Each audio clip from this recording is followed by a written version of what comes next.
The Fiat 500 Abarth is a gorgeous car. I'm not sure what Italians eat for breakfast, but something they do over there helps them produce some of the best cars in the world. Aggressive wheels, pinstriping, scorpions, and a split exhaust system let bystanders know this isn't a pedestrian Fiat 500. Start up the 1.4-liter four-cylinder turbo and you'll be shocked to find it sounds more intoxicating than some V8 cars. It isn't a rocket ship, but its 160 horsepower and 171 foot-pounds of torque send the car to 60 miles an hour in under 7 seconds. Thank you, 2,500 12-pound curb weight. The Abarth is also ridiculously easy to park since it's only 144.4 inches long. I like this car a lot.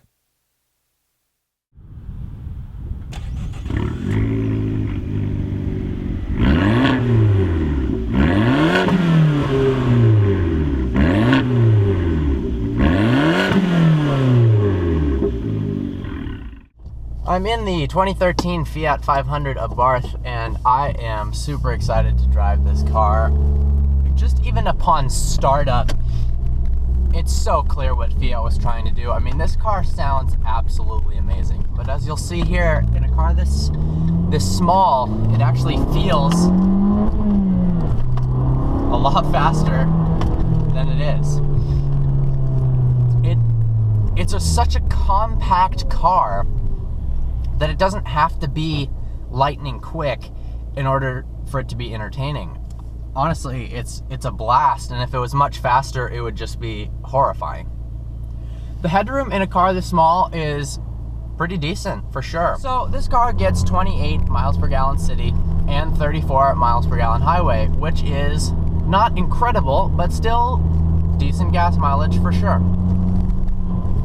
But I don't know if you buy this car for the parkability and the gas mileage so much as because it's really cool. The Abarth is the top-of-the-line performance trim, and this car, simply put, is cool.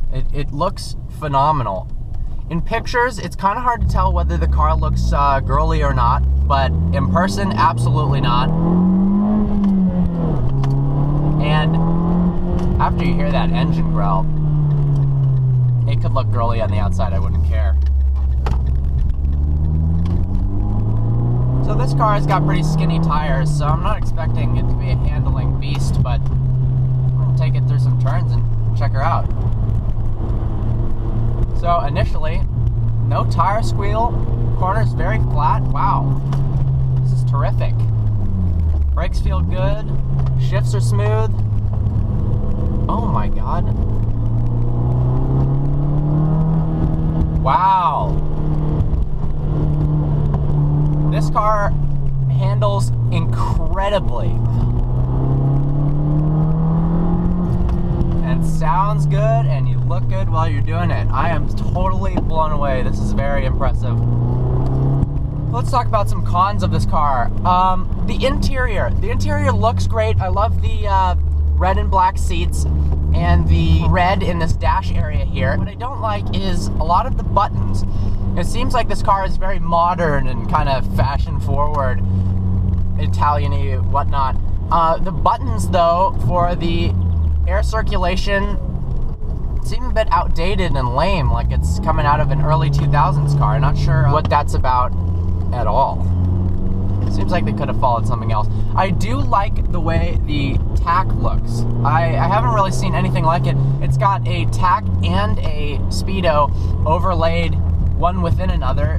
I don't think I've seen that on any car. And then in the center of it is a little digital display telling you the time, telling you your average miles per gallon, and your speed, again, in case you want to look at a really small digital projection of your speed. I'm not sure what the point of that is. Rear visibility is great. Front visibility is incredible. Pretty big blind spot over the shoulder there. Oh my God, but it brakes and it handles way better than I was expecting.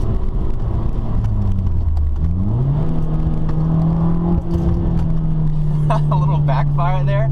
This car is phenomenal.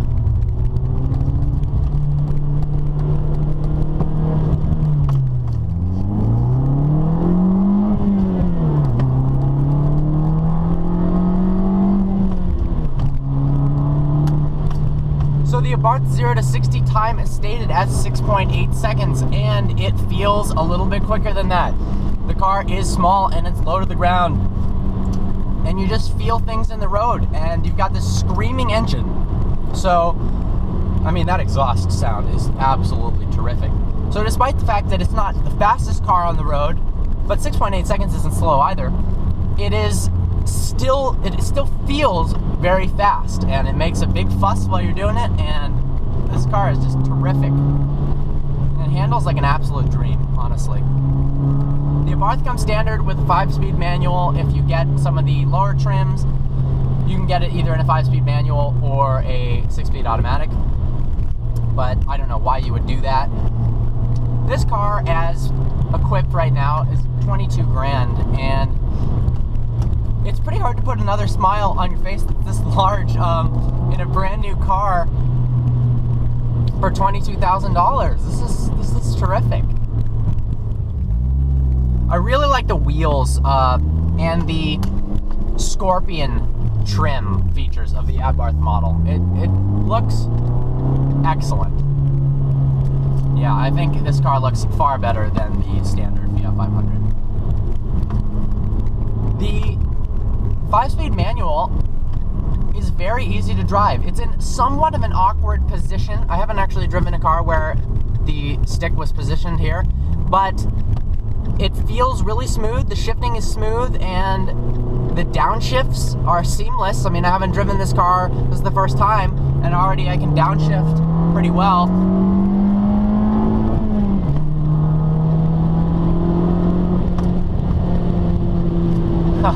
I just overtook a Prius there. That's good. So I can overtake a Prius, in case you're wondering. If you can't park this, then take a bicycle or walk, because it doesn't get much smaller. You know, you could buy a Smart for 2. It's a little bit smaller than this car, but this one looks so much better. It's just so much better than the Smart car that it's not really comparable at all.